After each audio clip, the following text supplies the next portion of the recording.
Hello, good morning, good afternoon, good evening, from whatever part of the world you're tuning to this session. It's my pleasure to welcome you to this session, and it's my pleasure to also welcome you to being Harambe Africa. There are so many sessions that have been covered before now that have talked about so many interesting topics. So today, and in this session, we're going to be talking about the increased need for intelligence buildings. By the way, my name is Onyema Udeze, and I'm the team architect and co-founder of BIoT Incorporated here in Nigeria.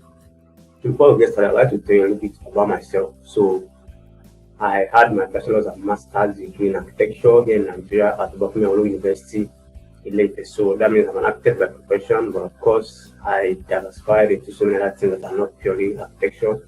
When I finished my master program in school, I worked in a home automation company where I worked as a system designer.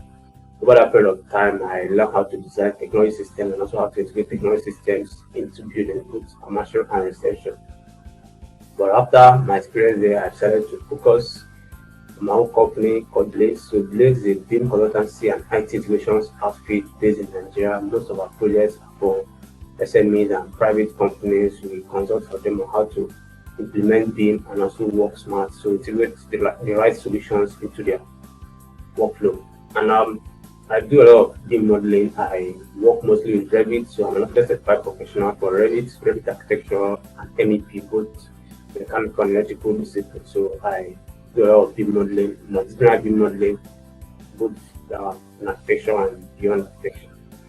And I've also done a lot of other things. I've authored a book last year titled Essentials of Smart Building Technology. This is currently available on well over 15 different bookstores. Earlier this year, I launched an online video course on the same topic, which is currently available on Udemy and also on an online video platform. Those many other things, webinars, write-ups and digest presentations and so many other things, which if you visit my personal page, onyema.me, you will see all the things I've actually done over time. So let me not bore you so much about me. Let's get started with the topic of the day, which is the increased need for intelligent buildings.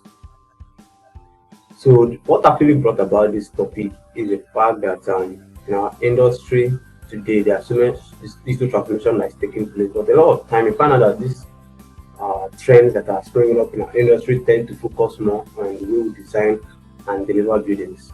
But this topic, including for intelligent buildings, is going to look more at the way we actually experience these buildings that we are delivering. A lot of times, see that the buildings we design and deliver are more like static structures in the environment.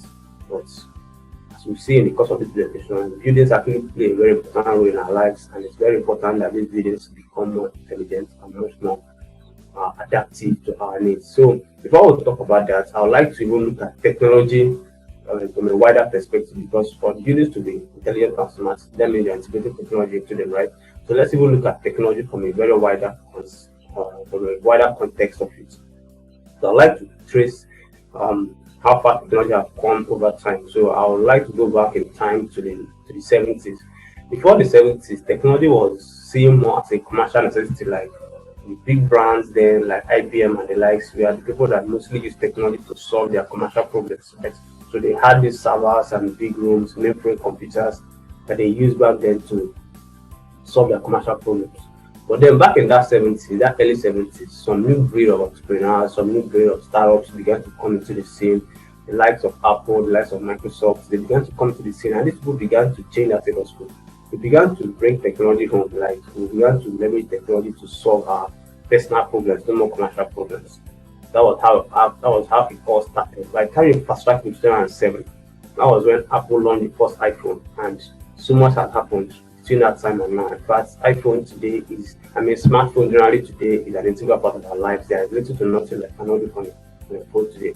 I mean, if I want to travel to the US today, I could just bring up my smartphone and book my flight reservation, even use Airbnb, for example, and book my hotel reservation or plan my entire trip. By the time I land to a place I've never been before, I can bring out my smartphone, order for a ride, order for food, go to social media, interact and hook up with good friends, communicate. My entire life is practically on social media and on the internet today. And even in more recent times, with the use of the cloud, we are beginning to migrate all the things we do traditionally to the cloud. I mean, just look at this year, because of unprecedented activities that are taking place you find out that so much of the activities that would have taken place offline are now done online, and everything is backed up in the cloud.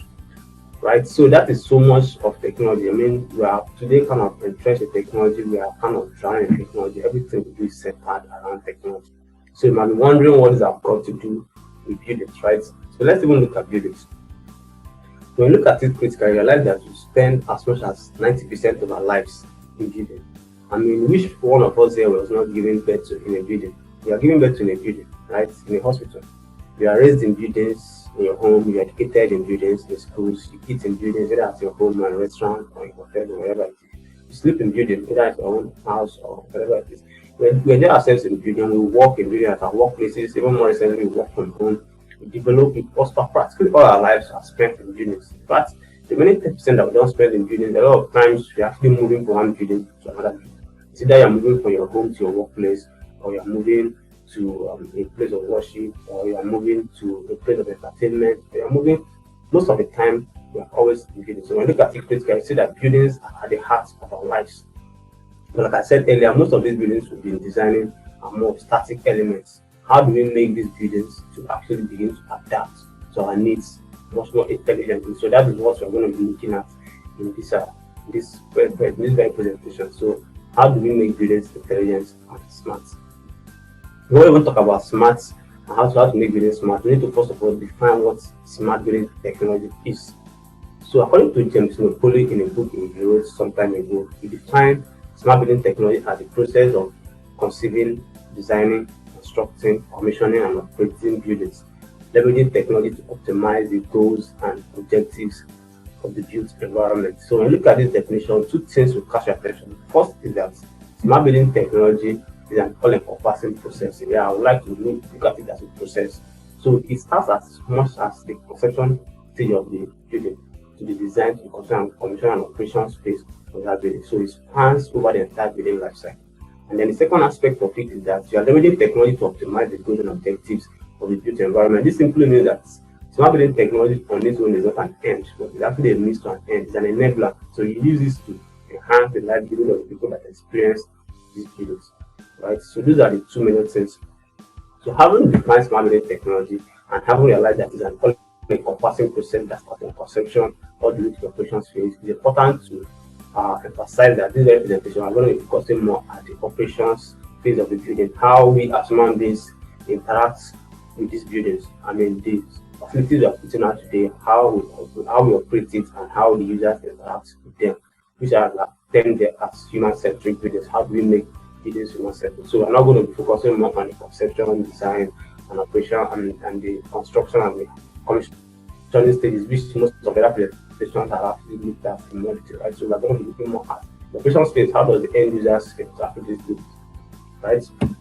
Before we even look at how much they interact with these buildings, it's important that we lay some good foundations, one of which is the technology system that actually makes this possible.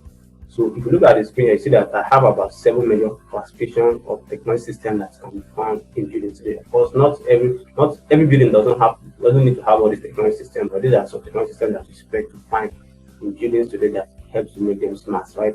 So the first one I have here is the energy and the comfort systems. So when you look at our environment, you see that buildings or the build sector constitute as much as 50% of the energy consumption, while at the same time accounting for as much as 40% of the toxic waste that we generate in the environment today. So the energy and comfort system, they do two things. First, they help to ensure that our buildings consume the optimal amount of energy, while at the same time ensuring the optimal comfort of end users. So under this classification, I see such technology systems as HVAC, heating, ventilation, and air conditioning system. For the tropics, like in our own country, don't do much of heating, but of course it's still good to ensure that the bottom line is that the comfort of end users is optimal at every point in time. The humidity level, the temperature, the lighting level, and those things is always optimal. So these are processes that chillers, dampers, and split units and the likes.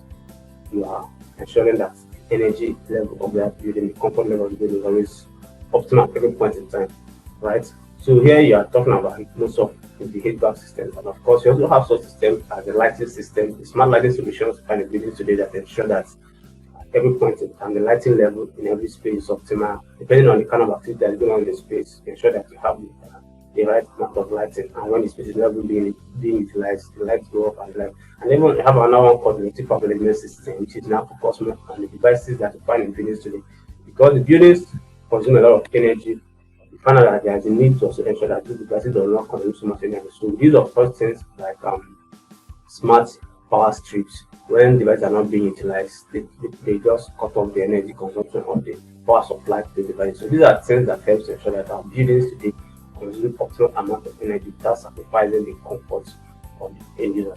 Right, and then the second one having the entertainment systems. The entertainment driven generation, millennials, Gen Z, whatever you call it.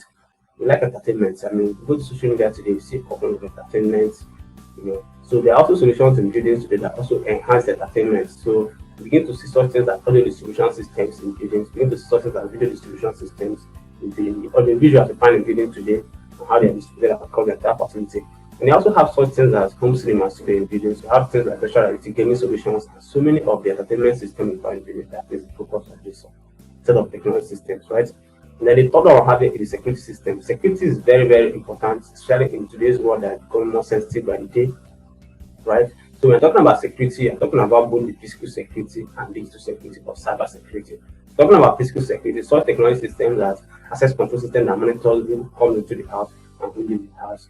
And then you also have things like the CCTV camera or the IP surveillance system. And you also have such things like fire alarm and mass detection system that triggers when anything goes wrong in the facility. These are physical security systems. We're talking about cyber security, we're talking about making use of such things as firewalls to monitor the traffic that comes in and goes out of the facility. So all these things help to ensure that facilities are always safe at every point in time, both physically and digitally, right? And then the fourth set of technology systems we have here is the communication systems. So talking about communication systems, we as human beings, communication is very important. Especially these days they are now beginning to work remotely and everybody can communicate from any part of the world. Communication systems in building helps to enhance this communication. So for example, this communication we're having right now could actually be made possible by a technology system in the building. You could synchronize your Zoom or your Microsoft Teams or Google Meet or whatever it is that you use for communication. You can synchronize it with your audio-video solutions that you're going to maybe a big screen and your hi-fi speakers will integrate with your conference system, and then you can communicate with people both within and beyond your facility, right? You can also have such systems as the IP telephone system that can either be audio telephone or video telephone, depending on the features of the telephone itself. So these are communication systems you find in buildings, right? As human beings, communication is very important. When you're talking about the management and utility systems, here you're not talking about how you manage these facilities, right? So here there are two ways you can look at it. There's something called local management and there's something called remote management. Talking about local management, you're using such as the building management system to bring together all the technology systems, all the structural systems of the building, and through a unified dashboard, you are monitoring all the activities that's taking place in any of those technology systems, and from there you can be able to track if anything is going on, right? But talking about remote management here, talking about facility management solutions, whereby you can dedicate the facility to a facility management company that can monitor the facilities from any part of the world. So with the use of sensors and BIoT devices, you can track all the activities that are going on in the building, which we will look at in much more detail into this presentation. And then talking about lifestyle system, I'll talk about millennials, and it's also been estimated that by 2025, the 75% of workforce is going to be comprised of millennials. And as millennials, we are very trendy people, we are very expressive people, we like to express our lives in so much way. So the use of such things as smart gadgets and wearables, you use your smart watch to monitor your temperature, monitor your health, monitor your walking distance, your sleep pattern, and so much things. Even with your VR glasses, you can watch live matches. And there's so much, even you can have such things as a home assistant today that can issue voice commands, and then you can recognize your voice by walking into a house. You can just command maybe with use of Amazon Alexa or Apple Siri and the likes. You can issue voice commands to your building. So all these things can integrate into our buildings today, and because of that, they kind of enhances our lifestyle. So those are the systems that are referred as the lifestyle system. And then last but not least is the control systems. So this is a very important system because this is actually the unified interface through which people communicate with the entire building, the technology system and find the building. So talking about control system here, I'm mostly looking at how human beings interact with this system. So typically you have what is called a unified user interface. Let's take for example, there are solutions that come from the likes of Google, Apple, Facebook, and Amazon. is known as the Kappa conglomerate, or you also have some solutions coming from the custom integrations industry or the AV industry for short. So we have such solutions like the Crestron or Control 4. So basically, just like a touchscreen, that could be one mount or it could be handheld that can use to communicate to all these technologies. So this is like a control interface through which you control the technology systems in the video. But even more recently, we are beginning to find more unified solutions. Like for example, in this presentation, let's talk about a solution from Siemens called MySpec, which is a much more unified and holistic system. So these are just some technology systems that can be found in smart building. So it's important to have a broad overview of all the technologies. Like I said, every building does not need to have all the technology systems. So these are some technologies you can find in a smartphone, right? So now, having laid this technology system, it's now important for us to look at some emerging trends that we find in the industry today. So here also, I've also been able to extract 5 emerging trends from some popular research and publications, some of them from Siemens, some of them from Udeze, some of them from similar research in the industry. So I've been able to find out about 5 emerging trends that support the users. We're talking about how to make buildings smarter, how to make buildings to adapt to the needs of end users. So these are some trends we find in the industry today that are enabling that and are making it possible. So the first one I have here is what is called data connectivity and analysis. So we look at it, you realize that all the technology systems are comprised of data. We can see that they have database. For example, you can have the smart lighting system monitor the activities in space. It knows the occupancy level of the space. It knows the activity types that take place in every space. If it's an office space, if it's an office facility, for example, it could be a 9 to 5 facility. So you know that maybe by 8:30 all the lights will come up, or maybe by 6 p.m. all the lights will come up. So only this technology system, the smart lighting system, for example, it has data and has a database. So but the important thing now is how do you analyze that data and make informed decisions from it. That is what data connectivity analysis is talking about. Is because much more important than the data is analysis and the insight that you get from that analysis. That is what they are going to use to adapt this building to the needs of end users. So here I'm not talking about leveraging BIoT, which is building Internet of Things, open data and data analytics, how you enable all those things to adapt the buildings to the needs of end users, because we're talking about how to make this building smart. And you have to leverage data analysis to adapt the buildings to the needs of end users. So that is the first trend I'm beginning to see in the industry today. The second trend I'm beginning to see is also what is called digital twin. So digital twin, simply put, has to do with 2 things. First of all, for digital twin to be possible, you need to generate a unified view module. And for you to generate a unified view module of the facility, that means that as early as the conceptual design stage and conception and the design stage of the facility, very professionals will come together to generate the view model of that facility, right? So this is going to serve as what is called the static data. That's the first component of the digital twin. And then the second component now has to do with the operation space. So when this building is being handed over, there have to be live sensors in place that now interact with this static data. So this now serves as the real time for the dynamic data, and now interacts with the static data, and with this, you now have a real time information and updated information about that facility at every point in time. So leveraging this static data and dynamic data, you're now going to adapt these buildings to the needs of end users, and going to adapt all the spaces to the needs of end users. So this is another trend I'm going to find in the industry that makes building increasingly smart, right?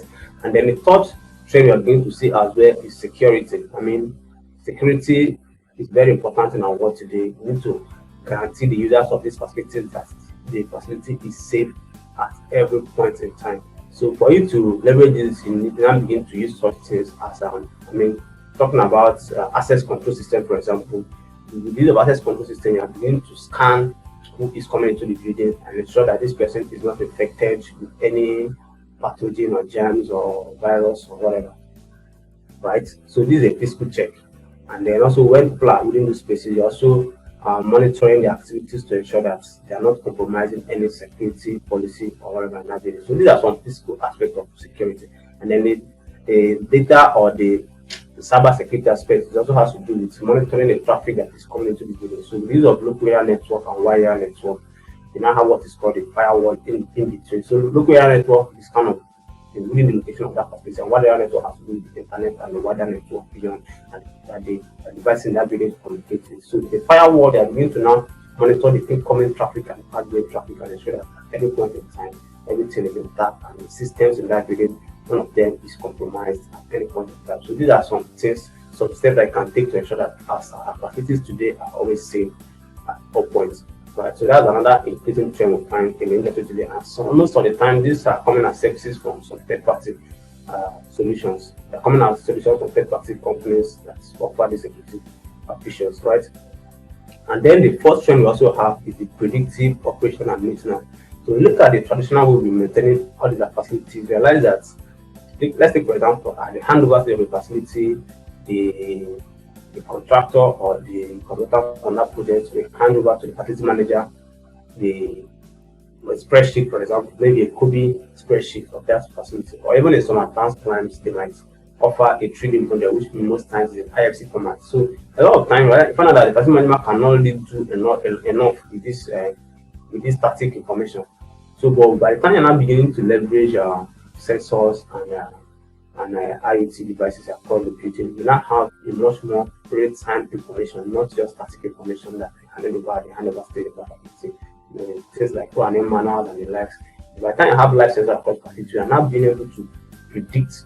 You are not working from a reactive mode anymore. You are now working from a predictive standpoint. You are now beginning to monitor the solutions ahead of time and predict what could possibly go wrong. Right, so that is one trick. Another trend is also coming up in the industry today, being able to predict these opportunities ahead of time.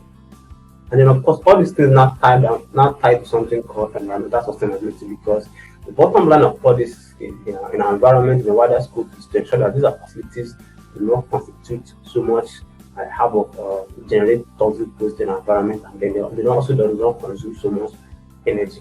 Right, so the bottom line of all this is now to leverage smart digital management of all these systems to ensure that our buildings today operate optimally, and then they also adapt to the needs of the end user. So the bottom line is that buildings should not impact negatively to the environment and also to the end users of the property. So these are some of the enabling trends that you find in our industry today. So these are some background that we need to lay before we now start looking at the way forward. So when you look at our world today, you realize that so many things have changed. This year, 2020, is a very unpredicted year. Like nobody saw all the things that happened this year coming. Right? A lot of things have happened this year. So when you look at our world today, you realize that our routines have changed. The way we work today have changed. The people we consider as heroes today, they have changed. The way we move around, our momentum have changed. The way we connect with people today have changed. The way we rehearse, the way we experience things, even the way we imagine and design our world today, everything is changing, right? Today, we are now beginning to come to terms with remote working. We need to come to terms with online activities, events. Everything today is going to the cloud. I mean, when I talk about the stages of technology transformation, you see that everything today is migrating to the cloud. So a lot of things are beginning to change today. So the question I now have for you is, what is your new normal like? And for customers, how is this new trend beginning to change the way you've been able to do things and the way you're doing things recently? Because it's very important that you also understand these things and see how they can leverage all these things to now reshape our built environment and the buildings we put out here today. So let's even put our imaginative cap and begin to think smart. So at this juncture, we'll now start to look at some solutions that can now be offered, leveraging the new normal that we are now find ourselves in today, right? So here I've been able to identify about 4 major solutions, which is also extracted from some interesting research and publications in the industry today. So I've been able to summarize it into 4 major categories of solutions, right? So the first one I have here is what I call space utilization scope distancing. So talking about space utilization here, I'm not talking about the spaces that we work with. So we mentioned before that we spend as much as 90% of our lives in buildings. Of course, we can as well say that these are spaces inside the buildings. So how do we optimize the spaces to ensure that at every point in time, these spaces are adapted to the needs of the end users and also optimally utilized? So we're talking about making sure that spaces in buildings are not underutilized, for example, and also making sure that the condition of those spaces are also intact at every point in time. And also inside of those spaces, also ensuring that there's enough physical distance. I mean, to deal with the pandemic and the things that happened this year, there's now the increased need to ensure that there is enough physical distance between people. For example, when you walk into a bank today, you see marks on the ground that ensure that distance between people are optimal and they meet the local policy. Right. So these are some things that you're going to find in buildings. These are some solutions you're going to find in buildings. So it might just have to do with reshaping or redesigning some of our spaces to ensure that they are well utilized, and also the distance between the people in that space is also optimal at every point in time. And this also now leads us to the second solution, which is now improved air quality and room automation. So this is not talking about the condition of the spaces. How do you ensure that the humidity level in the spaces are optimal? temperature of the spaces are optimal, the lighting level in those spaces are optimal. These are the kind of things you need to look at. For example, COVID-19 might not be airborne, but it's also a research have also proven that when the humidity level in a space is too dry, it can actually enhance the transmission of when someone sneezes, the distance that the virus will travel before it lands on the ground will be longer if the humidity level in the space is too dry. So how do you ensure that the humidity level in the space is optimal? So sometimes you have to do the shortening of the pattern and not in use, or ensuring that the cooling level and the heating level is always optimal at any point in time. We are talking about room automation as well.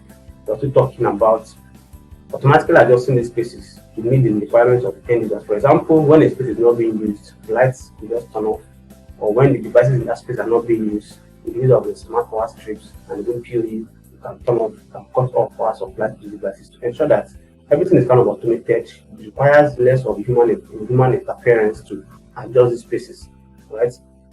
For example, I mentioned about an office space that could be 9 to 5, maybe at 8:30, automatically the humidity level and the lighting level and everything in that space just automatically adjust based on programming. I mean, there are smart solutions in the industry today that could just be pre-programmed ahead of time, and then 1 hour or 30 minutes after the activity level in the space has dropped, or there's no activity at all in the space, everything kind of shut off. So all these things are kind of programming to ensure that there's a less of human interaction and all these things, ensure that the utility of those spaces, the human experience in those spaces are always apt and always important at every point in time. Yeah. And then the third solution I'm talking about here is now the safety. I mean, in this presentation, I've talked so much about safety, right? So there is increased need for safety in buildings.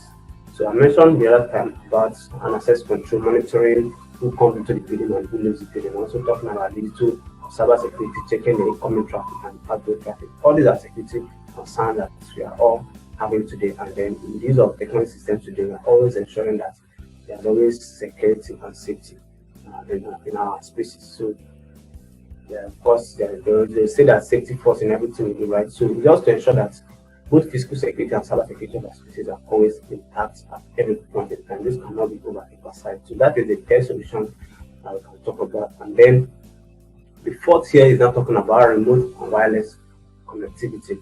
So talking about remote connectivity it also has something to do with automation anyway. So by talking about remote maintenance, for example, we talked about facility management solution whereby you can outsource the facility to a facility management company that monitors that space and manages the facility, right? So this kind of it also helps to reduce the amount of human interaction or human interference in managing these facilities. So by having building Internet of Things and BIoT devices in our buildings today, a facility management company can track all the activities going on in the space and even from a remote location can even offer some solutions. So this is a way of ensuring that this human interaction kind of gets reduced. When we're talking about wireless connectivity, we're not talking about making use of more wireless devices, especially for visitors and people that are coming to the facility. So let's say, for example, you are the staff of a company, and then in the morning when you're coming to the company, the access control device automatically detects your face. I mean, your face signature is already kind of approved. You know your face. So when you're just approaching the entrance, the door will open. You don't need to press any button or anything.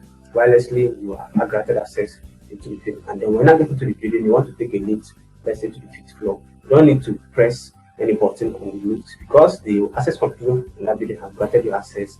The lift automatically also grants you access. So with the use of sensors, by the time you're pushing the lift door will just open up. But these are already existing solutions we're trying to do, right? So you realize that such things as lifts in buildings can have as much as 10,000 people access one lift in a day. And imagine all these people are pressing the same button. It takes just one infected person to spread a virus or something across that place. So these are more wireless solutions in buildings today. It also helps to reduce the amount of human activities. I mean, physical interactions with all these devices kind of get. And even talking about the network itself, I mean, with the use of wireless networks today, you can grant people access to different networking buildings. So let's take, for example, instead of using cable connection in the building, you can use Wi-Fi and the likes. Of course, it can also mean that security in the building needs to also be increased because the more you have wireless device in the building, the need for server security to also be tapped. So the use of firewall and the likes also ensure that this wireless connectivity is always secure at every point in time. Of course, wired connections might be more stable, might be more secure. And like, so a good solution might be having a wireless solution for visitors while having wired solutions for the admin and the staff of the company, for example. So those are some of the things, but the bottom line is that to reduce human interference and human interaction, there's a need to now start looking at remote and wireless connectivity.